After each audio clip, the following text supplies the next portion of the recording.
In a world where power is often measured by volume, there exists a rare breed whose influence outweighs all authority without ever uttering a single word.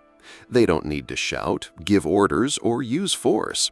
One look, one calculated silence is enough to rearrange the room. This isn't luck. It's not a gift they were born with. It's a precise art, one they mastered, and Machiavelli was its first teacher. Niccolò Machiavelli, the Italian thinker immortalized in the annals of strategy and cunning, wasn't a preacher of tyranny, as some believe. He was a sharp analyst of human nature, of how people behave and how they can be led without ever realizing they're being led. His book, The Prince, isn't a call to cruelty. It's a mirror reflecting what humans do when they hold power or fall under it. But today, we won't read Machiavelli as a ruler seeking to dominate kingdoms. We'll read him as a guide for you if you want to become unforgettable, unignorable, and commanding without lifting a finger. We don't start with power. We start with perception. Because Machiavelli understood a crucial truth. The first step to authority isn't how you appear, but how you see. How you see people, how you catch what others miss, how you realize that the one laughing too much may be hiding fear, the confident talker may be crushed by doubt, and that sometimes silence is a confession or a threat. In this first lesson, we dive into the psychological foundation of presence, how to read the person in front of you without asking a single question, how to decode body language, not to embarrass, but to move like someone who's known them for years.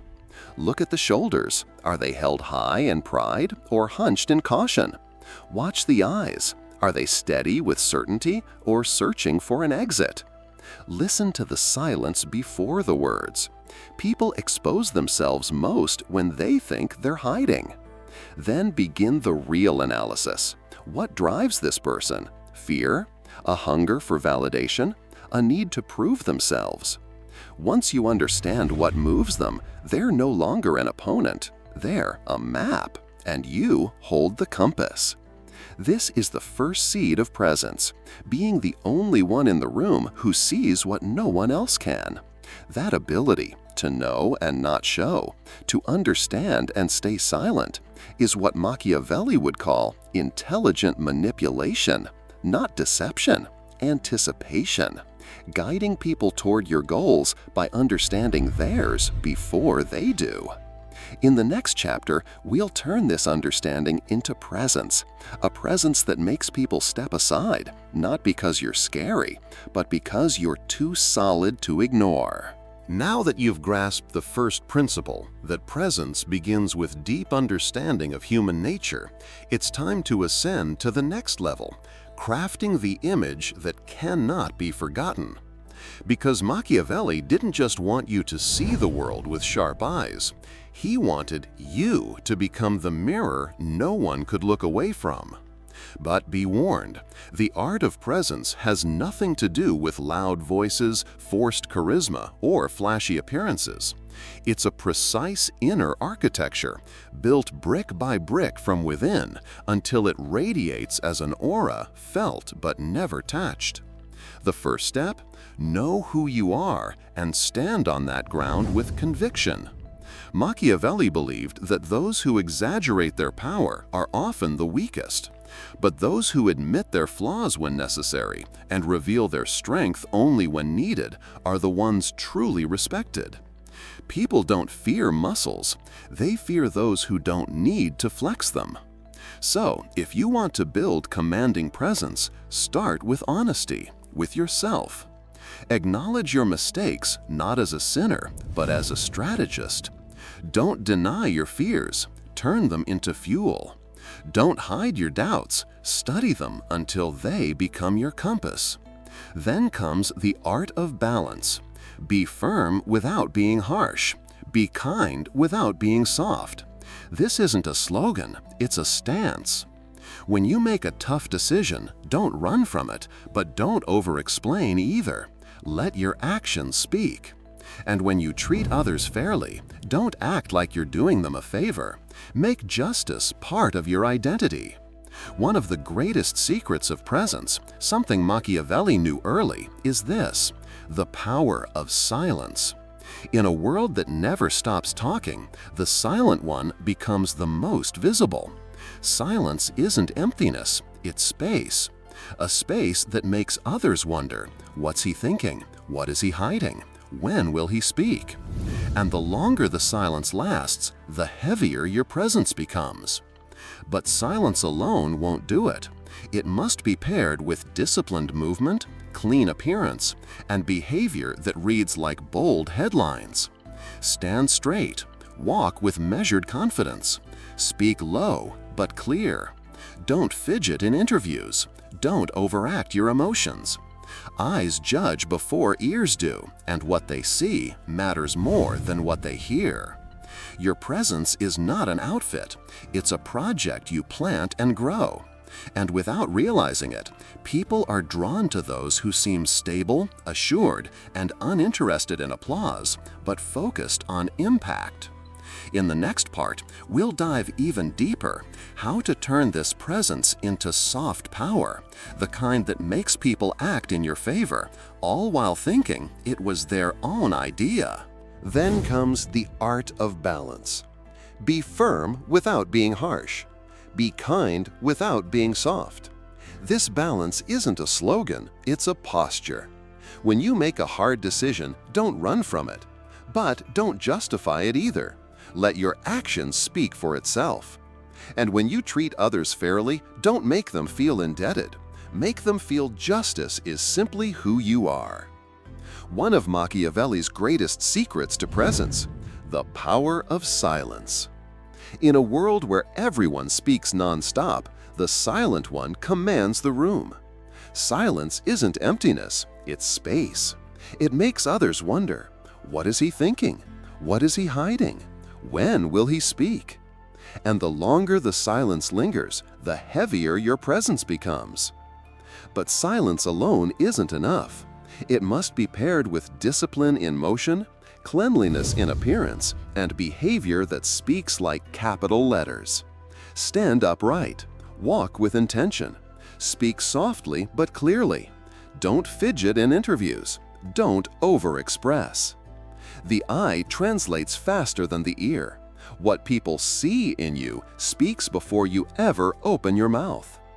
Your presence is your internal project. It's not something you wear, it's something you cultivate. And people, without realizing it, are drawn to those who appear centered, confident, and uninterested in applause. They're drawn to those who leave an imprint. In the next chapter, we'll go deeper: how to transform this presence into soft influence, the kind that makes people act in ways that benefit you while thinking it was their own decision. Now that you've become someone seen and impossible to ignore, it's time to evolve from presence to influence. Machiavelli, who read people like open books, knew a fundamental truth: the most powerful influence is the one no one notices until it's already done. Intelligent manipulation isn't cheap deception. It's the ability to guide others toward decisions that benefit you without them realizing they were guided. First rule of this art: never confront people head-on. Direct opposition awakens resistance, even if you're right. But when you show someone you're listening, that you understand and respect their perspective, they begin to drift toward you. Sometimes they'll adopt your idea without you ever stating it. Always ask yourself, do I want to be right or do I want to be effective? Because that's the difference between fighting a battle and winning the war. To plant your idea in someone's mind, use questions instead of statements. Don't say, "We should do this." Say, "What if we tried this direction?" Questions open doors. Statements slam them shut. A well-placed question can pierce deep into someone's beliefs without clashing with them. This is where another kind of presence is born, the presence of calm intelligence. The kind of person who doesn't raise their voice, but when they speak, everyone listens. Someone who can drop a single sentence and watch it echo in the minds of others for hours. True influence isn't measured by word count, it's measured by weight. As Machiavelli said, "He who understands people's motives holds their keys." So ask yourself constantly, what does this person fear? What do they crave? What do they avoid? Once you hold those keys, you're no longer speaking to the person, you're rewriting their script. But remember, this level of influence isn't a game. It requires patience, precision, and the discipline to listen more than you speak. When you truly listen, you'll hear what was never said. When you truly observe, you'll see what was never shown. Your goal isn't to change people, it's to gently steer them toward outcomes that benefit both them and you. Every person has a hidden door. Your task is to find the right key. In the next section, we'll see how to apply this soft power to different personalities, from the angry to the hesitant, the stubborn to the flatterer. Because the more you adapt your approach, the closer you get to total control. In a world full of human variety, presence alone isn't enough. You may be commanding, visible, influential, but all of that crumbles if you deal with every person the same way. Machiavelli understood early on, human beings aren't a fixed mold. They're a spectrum of temperaments, fears, and desires. And a true leader, a truly commanding one, is someone who adapts without losing themselves. Let's begin with the angry personality. The one who explodes easily, shouts, accuses, and wields words like weapons. Machiavelli wouldn't advise meeting fire with fire. He'd advise the opposite. Anger is fuel. Add more and it ignites. But meet it with a calm like stone and it starts to die out.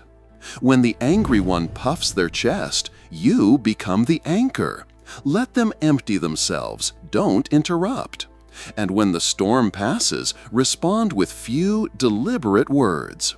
That moment doesn't just make you the victor, it makes you the reference point, the place the mind returns to after emotional chaos. Then there's the hesitant type, the one who doesn't know what they want, who treats every decision like it's defusing a bomb. Don't rush them, don't shame their pace. Be their light. Offer clear options, open the door to decision, but never shove them through it. Hesitant people don't need answers, they need assurance that the path won't destroy them. Next, the stubborn personality, the real challenge. The more you push, the harder they dig in. The more you try to break them, the more unbreakable they become. Here, Machiavelli would smile and say, make them think it was their idea. Don't confront. Present your thought as if it came from them. Don't trigger their defense. Trigger their sense of choice. This turns resistance into alliance without them realizing they surrendered. Don't forget the flatterer, the one who praises you non-stop, smiles constantly, tells you what you want to hear, but you never really know if it's real. With this type, watch the actions, not the words. Don't be seduced by kindness. Don't be fooled by flattery. Weigh them by logic. Give them only what they earn, no matter how shiny their performance. And finally, the withdrawn one, the quiet type who prefers shadows over spotlight. Don't force them to speak. Don't mistake silence for weakness. Some only speak when granted a safe space. With them, presence comes from respect, not control. Each personality is a different equation. Each equation demands its own solution. But if you master this art, you evolve from merely commanding to someone unbeatable in dialogue and in real life. In the next section, we dive into a paradox Machiavelli understood better than anyone. The greatest leaders are those who never chase leadership. They're chosen by those who think they chose freely. In Machiavelli's mind, leadership isn't about flashing titles or asserting dominance with position or volume. Real leadership is born the moment people begin to follow you without you asking. When they see you as the solution before you even speak. When they choose you without you ever naming yourself the leader. That's no accident. It's the result of a carefully constructed pattern built from within. Because Machiavelli understood one powerful and dangerous truth. People don't follow the strongest, they follow the one who understands them best. The one who knows when to stay silent, when to speak, when to lead, and when to step back so others think they're leading. Have you noticed? The most powerful person in any room isn't always the one at center stage. Often, it's the one in the corner, observing, listening, and only speaking when silence becomes too loud. These people don't just have presence, they set the rhythm the rest unconsciously follow. Many make the mistake of thinking presence is built through constant direction or endless solutions. But here's the truth. The one who gives orders non-stop becomes ordinary, and the ordinary loses weight. The one who only speaks when it's necessary, when their words are oxygen, not noise. Every sentence they utter carries triple the power. And the cleverest move of all? Make others feel like they're choosing. Don't be the one saying, "Do this." Be the one who shows the paths and lets them believe the decision was theirs. This one trick plants more loyalty than 1,000 commands. Because people by nature hate being controlled, but they love feeling free. Machiavelli didn't say, "Be kind." He didn't say, "Be cruel." He said, "Be what the moment demands without losing your ability to return to yourself." Smart leadership isn't a permanent mask, it's adaptive elegance. Be the friend when needed, the judge when required, and sometimes the unshakable rock everyone leans on. People don't forget who shows up in crisis, who doesn't run when storms hit. And if you're present when they need you, without reminding them later, you build something quiet and powerful. Trust. And trust, when built in silence and in action, makes you the default choice, no vote needed. In the next part, we'll go into one of the most subtle weapons of power, the kind of presence built through small details no one notices, yet they change everything. On the surface, presence may seem like something built on big words, heroic moments, or bold decisions. But Machiavelli knew better. True presence isn't forged in grand gestures. It's crafted in the tiny details no one notices, except those who are silently affected by them. Take appearance, for example. It's not about luxury brands or flashy fashion. It's about cleanliness, order, and harmony. A person who cares about the fine points of how they look sends an unspoken message. I'm disciplined, I notice, I'm in control. And that message arrives long before you open your mouth. Presence is also in how you walk, your pace, your posture, your rhythm. Do you enter a room with hesitation or with measured steps that declare awareness? Even how you sit, how you extend your hand, that slight bow when shaking someone's, all of it creates a lasting impression. And body language? It's an endless treasure. Machiavelli would have smiled watching how most people reveal everything with a single twitch. A commanding person doesn't move too much, doesn't wave hands in every direction. They hold their body like a general holds his army. Every move has meaning, every stillness has intent. Now the voice. not its volume, but its tone. A calm, confident voice, not a shaky whisper, not a strange shout, is what forces others to listen. When you speak as if you own all the time in the world, people believe you own something they don't. And once again, never underestimate silence. Yes, silence again, because presence is often built through what's not said. Knowing when to pause, when to leave space between your words, makes the listener feel every sentence is measured and every silence intentional. And here's the most overlooked detail of all: self-discipline. Show up on time, keep your word, say no without hesitation when needed.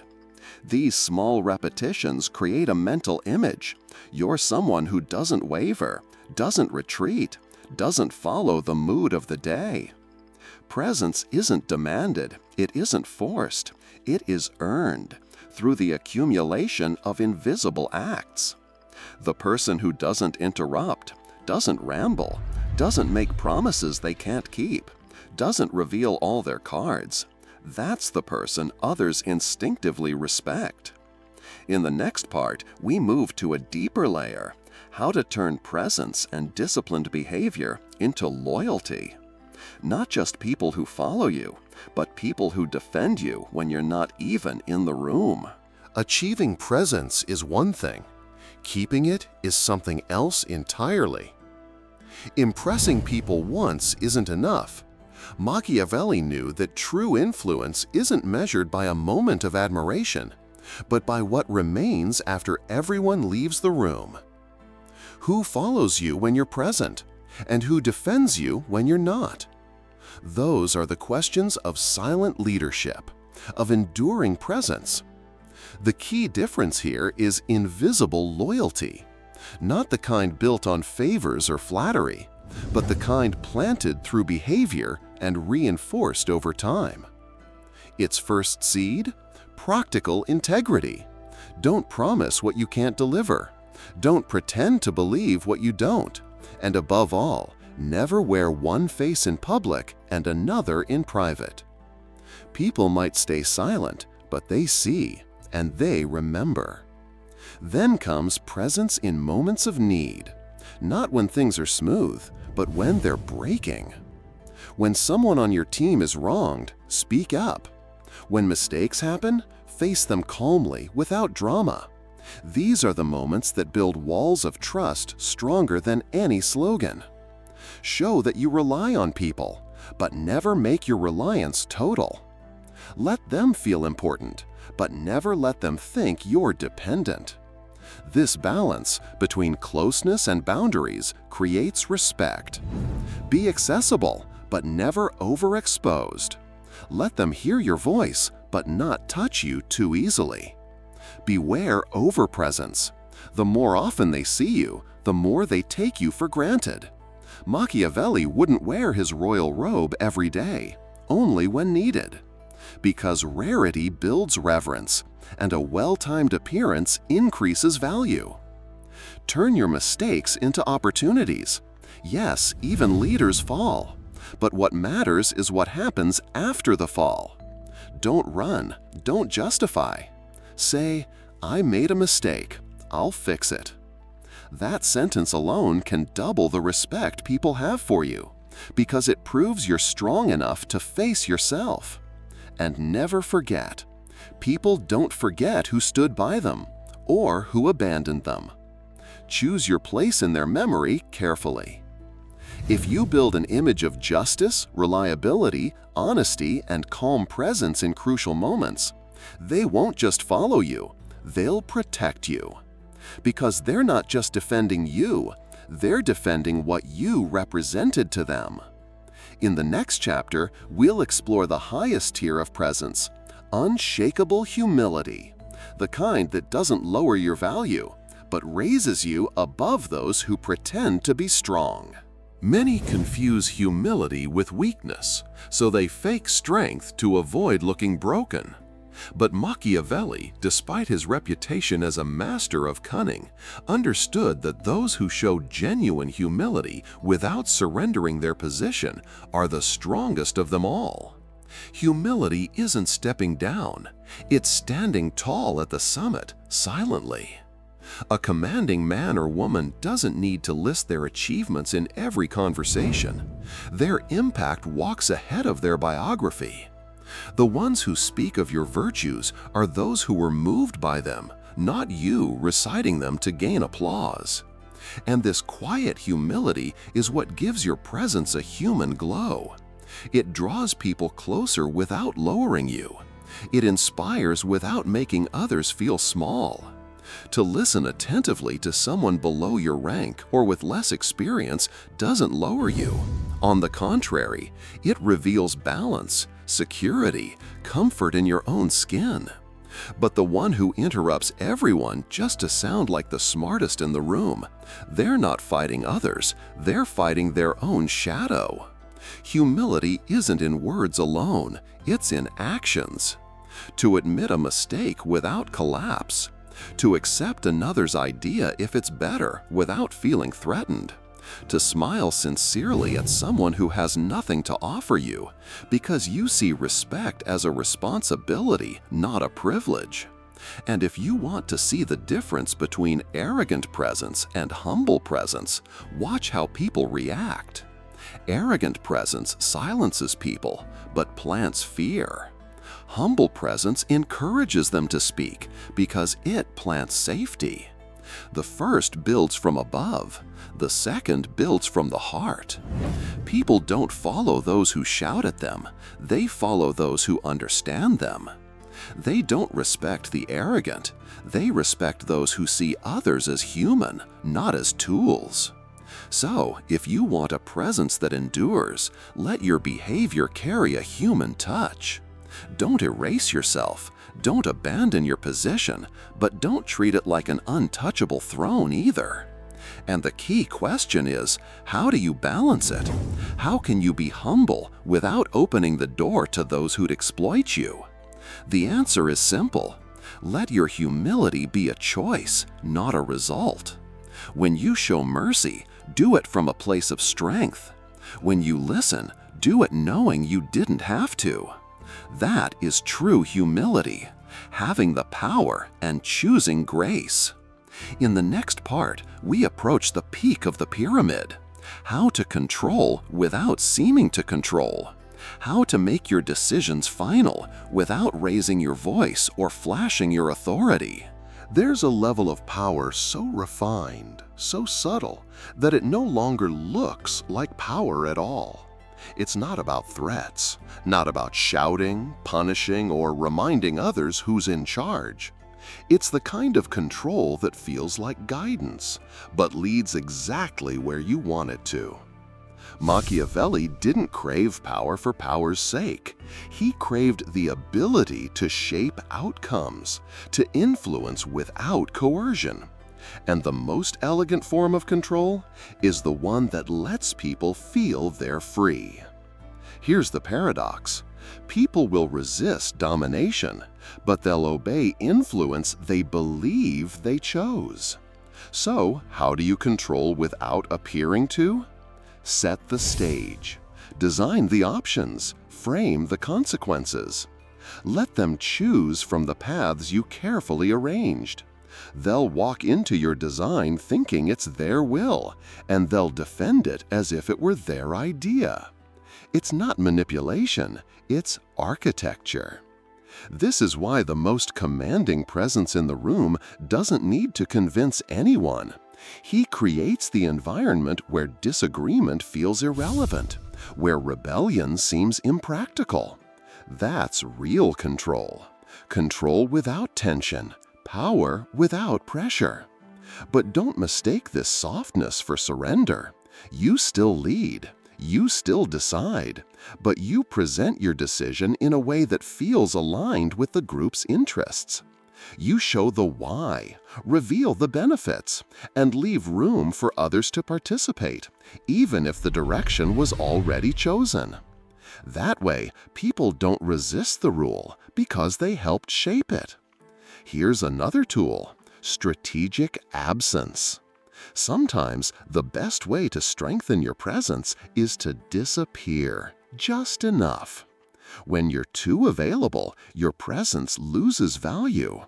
Step back and let your silence create hunger. Let them feel the vacuum of your voice, the absence of your steadiness. And when you return, return with purpose, clarity, and something of value. That's how you control attention without begging for it. Machiavelli would remind you, the less you chase, the more they come. The less you demand, the more they offer. The less you explain, the more they listen. In the final chapter, we bring it all together. How to become unforgettable, not because you forced yourself into their minds, but because you became the only one worth remembering. You've built the foundation. You see through people. You master your silence. You command a room without raising your voice. You influence without confrontation. You disappear just enough to become irreplaceable. Now you seal your legacy. Because Machiavelli never aimed to make you liked. He aimed to make you lasting. And what lasts isn't the loudest. It's the one who shaped outcomes, shifted hearts, and remained still when others collapsed. To be unforgettable, you must first become unshakable. When people speak your name, they shouldn't remember your smile. They should remember what they became in your presence. Did they feel challenged, exposed, elevated, seen? Unforgettable people leave emotional imprints, not through noise, but through calibrated intensity. You become the person they think about before every hard decision, the face they imagine when they're about to lie, or when they wonder what true strength looks like. And here's the truth Machiavelli whispered between every line. Your presence must haunt without harming, dominate without destruction, be everywhere without being seen. Let others fight to be heard. You become the one they can't ignore. Let them speak about you when you're not there. Let your name spread through stories, your posture remembered in their habits, your voice echoed in their own words. To reach that level, you must kill the need for approval. You must burn the mask that pleases crowds. You must betray the old version of yourself, the one who feared rejection, who chased validation. And once that part dies, a new figure is born. Not a character, a force. One who doesn't demand respect, but draws it like gravity. One who doesn't need to impress, because truth speaks louder than show. Machiavelli would say, the king who needs to remind you he is king is no king at all. So now step forward. No slogans, no begging, no need. Just a presence. One that lives in silence. One that changes the temperature of a room. One that leaves no fingerprints, but rewrites the script forever. And when you walk away, they won't remember what you said. They'll remember how everything shifted when you arrived. That's the art. That's the final weapon. That is how you become unforgettable.